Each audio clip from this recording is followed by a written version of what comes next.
Once upon a time, I was going to every used game store that I could find, looking for a copy of Simpsons Road Rage on the GameCube. I had played it at my cousin's house, and I thought it was really fun, so I really wanted it. When I finally found the game, the store was having a buy two, get one free sale, so I bought Simpsons Road Rage, I picked up F-Zero GX, and nothing else in the store looked good, so I figured, what the hell, I'll check out Metroid Prime. Because I had a subscription to Nintendo Power at the time, and the way they were going on about Metroid Prime, you'd think it was the second coming of Christ himself. I played Simpsons Road Rage until it got repetitive, which didn't take long. I played F-Zero GX until the difficulty made me rage quit, which also did not take long, and then I played Metroid Prime, and it blew my mind. It was, and still is, one of the best games I've ever played, second only to Star Wars TIE Fighter and possibly its own sequels. I was an instant, die-hard fan of Metroid, and I picked up every Metroid game I could find afterward.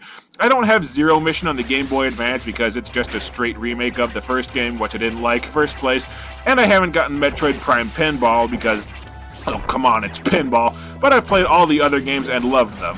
Except for the NES original, which still sucks, so stop leaving me messages suggesting that I have sexual relations with myself.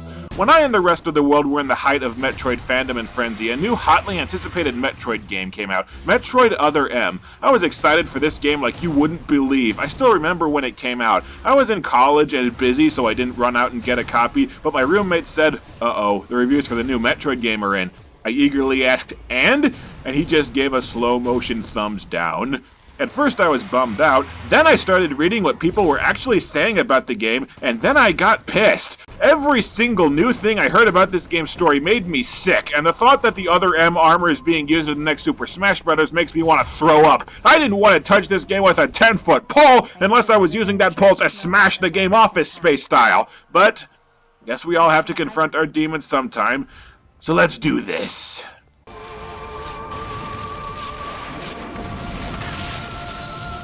Ah yes, the Star Child. Classic symbolism that doesn't actually mean anything for hackneyed sci-fi writers the world over. Also, I don't think babies are born with that much hair.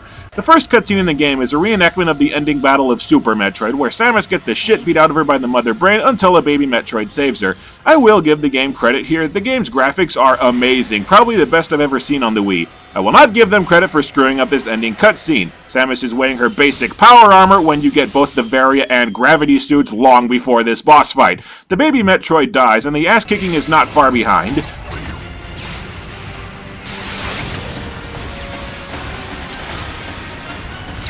Samus wakes up after the fight in a Federation base of some kind where she gets a medical examination, which, judging from Metroid Prime 3, her own ship should be capable of handling that on its own. I gave your suit a polish so you'd be at least somewhat presentable. How? It's established, or more or less hinted, that Samus's armor is kind of like a Green Lantern suit. It doesn't exist unless Samus wills it to exist. So while Samus was lying here unconscious without her armor, how did this guy polish it? Did he just smear the polish all up and down Samus's body? Then again, Samus does have to retrieve her armor in Super Smash Bros. Brawl, which suggests that she can summon the armor, but it still physically exists elsewhere. Except why couldn't she just summon the armor even if it's been stolen? And I've gone cross-eyed. This is the first game where Samus hasn't been a silent protagonist, unless you count the whole 7 words she said in Super Smash Bros. Brawl, and I don't think that giving her a voice was inherently a bad idea, but the voice actress they got is not that good. She's got exactly one tone of voice, and that tone sounds like someone that's high on pain meds, which I can sympathize being forced to work on this game. A dream. I had been reliving the tragic moments of my recent past. I wondered if this too was a result of the power the baby gave me. I knew it to be true, but still couldn't help looking at my palm for a sign. Never again would I encounter the baby. But even without the voice acting, this script is utterly atrocious. Let's see if there's a single line that I can't bitch about. Come on, Samus. Let's go next door. Why is this guy talking to Samus like she has brain damage? Also, why does this guy have Samus do combat training if she's only here to debrief the Federation on her last mission? Was he afraid she'd get bored? Right, you're due in the meeting room. The big dogs are waiting. I don't know how much time passed since then. Yes, I have no idea how much time has passed since the single most traumatic event of my life that I can't stop obsessing over. People's recollections of Metroids and space pirates grew nebulous over time. Space Pirates, is that the movie where Johnny Depp dresses up like an idiot? Codename Baby's Cry. The nickname comes from the fact that the purpose of the signal is to draw attention. Yes, Samus, that's what distress beacons do.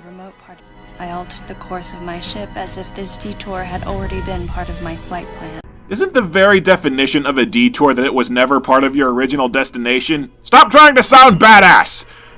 Babies cry. It was as though it was crying specifically for me. Yes, because Lord knows you're the only female in the universe with any connection to a baby. Ah, fancy meeting you here, princess. If somebody called the real Samus princess, she'd kick them in the balls. There's only one person who calls me princess. Because everyone else stopped calling her princess after she kicked them in the balls. You respond to a ship's distress call and run into a group of Marines, including Adam Malkovich, her former commanding officer. Apparently, Samus was a member of the Galactic Federation Army before Samus screwed up a mission and she left to become a bounty hunter. Samus and Adam have a pissing contest about why the Marines and Samus are both here, and I'm shouting at the TV, "Distress beacon! Why are we even talking about this?" The Marines can't get through a door, so you use a missile to open the door, and all of the Marines look like their minds have been blown that Samus has missiles that can open doors. And then as soon as this cutscene is over, the game says that Samus has decided not to use bombs or missiles until Adam authorizes it. I don't what? You mean that tremendously helpful tool that you just used to break through an obstacle that none of the Marines had any equipment to get through? And not only does Adam forbid her from ever using them again, but Samus goes along with Adam's momentously stupid decision. Why does she give a rat's ass about what Adam says? She's not a Marine! It comes off like Adam is just mad that Samus has weapons his Marines don't. It's not her fault these Marines are so poorly equipped that they were stymied by literally the first door they ran into! I think the implication here is that Adam doesn't trust Samus because he still remembers that mission she screwed up on, but that would be earth-shakingly stupid since Samus has saved the universe, 7 times by this game's time, and is now the Federation's most elite and trusted asset. I just love this dirty look Adam gives Samus after she blows the door open, like, how dare you be helpful! A lot of people have complained in previous Metroid games how it doesn't make any sense or comes off as really contrived that Samus either loses all of her power-ups in between games or else gets thrown into a wall or something and all of her gear malfunctions, thus forcing you to start from square one each time you play a game. Echoes and Fusion, I think, are the only games that have done anything cool with the mechanic. In Echoes, all your equipment gets stolen and you fight bosses that are using your weapons, and in Fusion, you have a new suit that pretty much barely works, so you need to replace all of your equipment. So Team Ninja decided to cut out that retarded excuse for having to get power-ups, and they came up with something much more retarded. The explanation in this game is that Samus still has all of the equipment from Super Metroid, she's just actively choosing not to use any of it until Adam authorizes it. Not only does it make zero sense for either Samus or Adam to not authorize Samus' full arsenal immediately, it's not like she's a menace to the other Marines, even if Adam thinks otherwise, but once the relationship between Samus and Adam is fleshed out later in the game, this opens a massive can of unfortunate implications. The game only bothers to explain why power bombs are forbidden, they can easily vaporize humans and Adam's worried about survivors. That makes sense! Everything else they don't bother with. Early on in the first mission, you find a door that leads to nowhere. It looks like a bathroom and you can't go into the men's room, and you can't do anything except walk through this room. Can't shoot it or can't go into the first person mode. There's not even a power-up hidden in here because the game marks items on your map. Why is this here? What purpose does it serve? Is this going to be like No More Heroes where you can only save your game in the bathroom? Or is this only here to remind you that Samus is a woman? Because her breasts and delicately sculpted ass that her Zero Suit hugs so tightly it'd give her perma-wedgie hadn't clued me in. Seriously, any females watching this, how does the suit hug her butt that tightly? Does she put glue down her ass crack or something? He's dead. Thank you, Captain Obvious! It was obvious that there was some pervasive danger throughout the facility. Thank you, Captain Obvious! Clearly, this facility is in complete disorder. Thank you! Screw it, if I had a quarter for every time I could say that in this game's cutscenes, I'd be able to fund a Wii U port of Arkham Knight myself.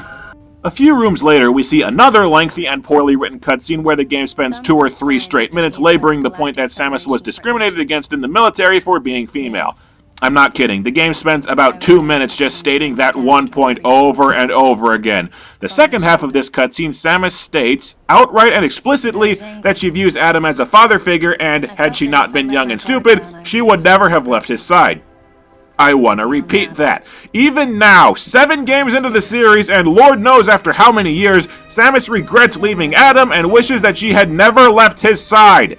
This game pushes two separate characterizations of Samus that have really rubbed fans the wrong way, and this is the first one. This revelation about Samus and Adam's relationship paints Samus as an emotionally stunted schoolgirl. She hasn't been following this guy for however many years since she left the Federation Army, and the second he walks back into her life, she's following every tiny command he orders, right down to not using 95% of her arsenal specifically because Adam didn't tell her to. First of all, Metroid Fusion's opening cutscene talks about how much Samus despises taking orders, but the implications go deeper than that.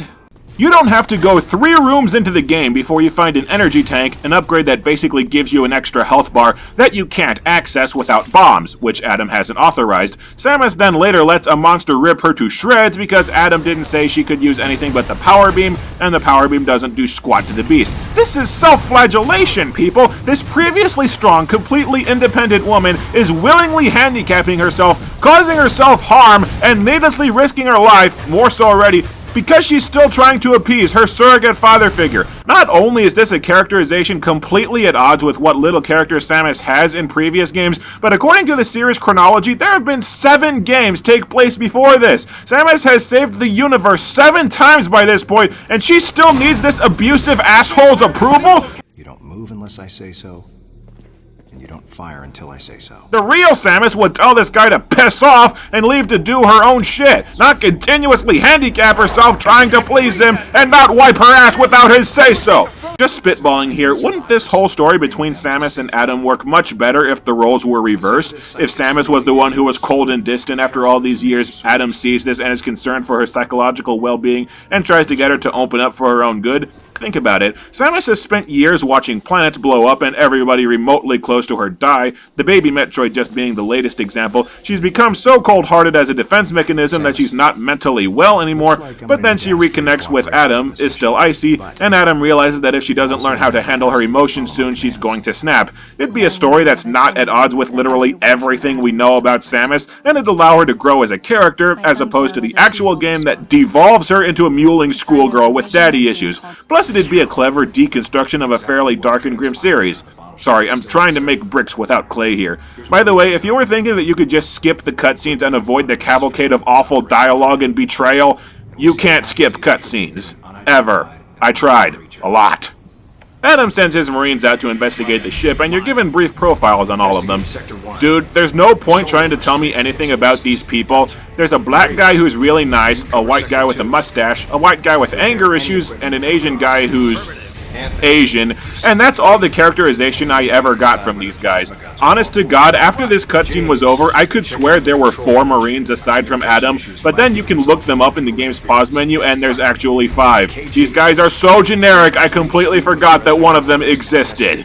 Holy crap, how long have I been talking about the story? I guess I should get to the gameplay. The major thing that Other M was hyped over was that it was going to merge the side-scrolling gameplay of the classic Metroid games with the first-person gameplay of the Metroid Prime games, and it completely and utterly failed at it. You hold the Wii Remote sideways like an NES controller and move with the control pad, and see, there's this little thing called a control stick that games have used since the Nintendo 64, because using a control pad for 3-dimensional movement really hurts your thumb. A few days into this game, I felt like I was getting a blister. That hasn't happened since Ninja Turtles 2 on the NES. Now, where the Metroid Prime aspect comes in is you can point the Wii Remote at the screen and enter the first-person mode.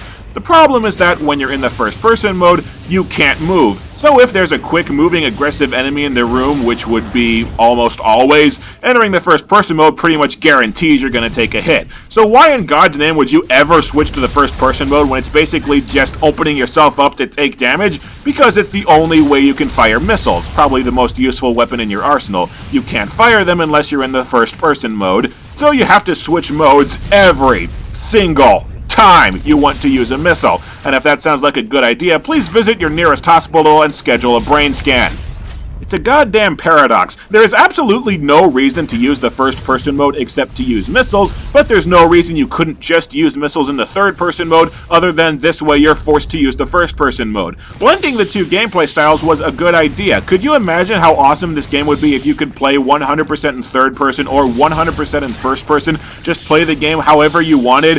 Instead, you're forced to play the entire game in third-person, only switching to first-person when you're regularly forced to. The first-person mode doesn't even slightly blend in with the rest of the game. It's only here so the game's advertisements can point and say, "Look! Metroid Prime! You love Metroid Prime!" Yes, being super glued to the ground in first person totally reminds me of Metroid Prime. Clearly, you have perfectly captured the essence of those magnificent games. The first-person mode sucks on so many levels, it's like suckception. You hold the B button to turn your head and look elsewhere in the room, but you also use B to lock onto enemies. So if you want to turn your head in the first-person mode in the middle of a fight, you'll lock onto enemies instead of turning. This is kind of game design 101. Don't map two frequently used functions to the same button. If you lock onto an enemy, Samus will only fire missiles. She won't use her beam. So if you don't want to waste missiles on everything that moves, you have to attack enemies in the first-person mode without locking on. Just trust me, you will never use the first-person mode of your own accord. You'll only use it when you're forced to, because fighting enemies is orders of magnitude easier in the regular third-person mode. You can auto-aim your beam at enemies and, dodge attacks, live longer. The entire first-person mode is just a cancer on this game, and I'm still trying to think of a single good reason why this game couldn't have used a nunchuck. The extra buttons would let you use missiles in the third-person mode, you could move in first-person, switch to first-person without turning the remote, have a goddamn control stick for your poor thumb. Ignoring the nunchuck was such a bonehead move, and I still can't believe nobody on the game's dev team brought up using the nunchuck. But even though the first-person mode is by far the most annoying aspect of the gameplay, a close second is something I can't believe no other reviewer has ever brought up. The enemies don't drop items. Ever. Unlike every other Metroid game in existence, enemies do not drop health pickups when killed. There is absolutely no way to recover health other than visiting a navigation room, which is where you save your game. This means that if a fight doesn't go very well and you lose a lot of health, your only options are to backtrack to the last save point or hope you can drag your bleeding ass to the next one in one piece. If you fall to 20 health units or less, which basically amounts to being one hit away from death, you can enter concentration mode by holding the remote vertically. Basically, you stand still for 5 seconds and recover health. But here's the thing, if you're one hit away from death, you're probably in the middle of a fight where you can't afford to sit still for 5 goddamn seconds to recover health, especially not with enemies this fast and aggressive. Hey guys, don't shoot me for a few seconds, I need to stand still and recover. You guys are dicks! And you only heal up to 99 units of health this way, which means you recharge to your original health bar and can't fill up any of your energy tanks, so you won't last much longer before you need to heal up again. Not like it matters anyway. If you die, you get sent back like one room and that's it. And since every other Metroid game forces you to go back to your last save point when you die, I'm guessing they added this into the game because their stupid ass idea to take out health power-ups made the game hard as balls and they needed a quick fix. I just don't like games where the mindset is just get yourself killed if you want your health back. Like dying is something you're supposed to do on a semi-regular basis. Let's see, I wonder where this tunnel off this navigation room leads to. Really? Another bathroom? Who keeps putting these here? Inside the bathroom you find an accelerator part, which lets you dash and sidestep faster, so the bathroom has an upgrade that lets you go faster. The game has 4 kinds of power-ups to find aside from full-fledged upgrades: accelerator parts, missile tanks, and energy parts. And if you're wondering what energy parts do, you find 4 of them and then you get an energy tank. Gee, it's like they were trying to artificially inflate the number of power-ups you could explore for. And if you need an Exhibit B for that theory, in other Metroid games, missile tanks increase your maximum missile capacity by 5. In other M, the missile tanks increase your capacity by 1! Freaking 1! Here's how all of the other Metroid games generally go. You're dropped into a huge world with multiple branching paths. Many of these paths are blocked off, so you explore the levels finding power-ups, then open up other paths, gradually opening up more of the world as you find new upgrades and access these areas. Some of the games like Metroid Prime 3 and Metroid Fusion will directly tell you where to go next, but it's still up to you to explore the level and figure out how the heck to get to that objective. These games are, and always have been, built around exploration. It's their core, their heart and soul, the thing that has always defined Metroid as a series. Now here's how Metroid Other M works. Every level is pretty much built entirely out of hallways. There are no branching paths, every room has one entrance and one exit. If you come across a fork in the road, it's because one path is blocked off and the other leads to a dead end, and you have to follow the dead end to unlock the path that's blocked off. There's no exploration to be done. Every level is effectively a long hallway. You don't explore to open up new areas, you run through the linear succession of rooms shooting everything you find. And besides, you get upgrades automatically. You don't have to explore to find all your shit just gets dropped into your lap. You run into a navigation room every few rooms, it fills in the world map up to the next navigation room, and you're basically led by the nose through navigation room after navigation room until you get to your objective. This is the exact opposite of exploration. This is the exact opposite of what has always defined the Metroid series. There is no exploration to be done. You walk in a straight line and blow up whatever's in your way. The game even has a nasty habit of locking doors behind you or otherwise railroading you so that there's exactly one path you can go at any given time. So not only is the story a complete betrayal of the entire rest of the Metroid series, the gameplay is so bastardized that it's barely recognizable as a game in the series. If you switched out Samus for a different main character, this would just be some generic third-person shooter forgotten by history. It's so generic and unrecognizable as Metroid. Man, I've been bitching about this game for a long time already. How far are we into this thing?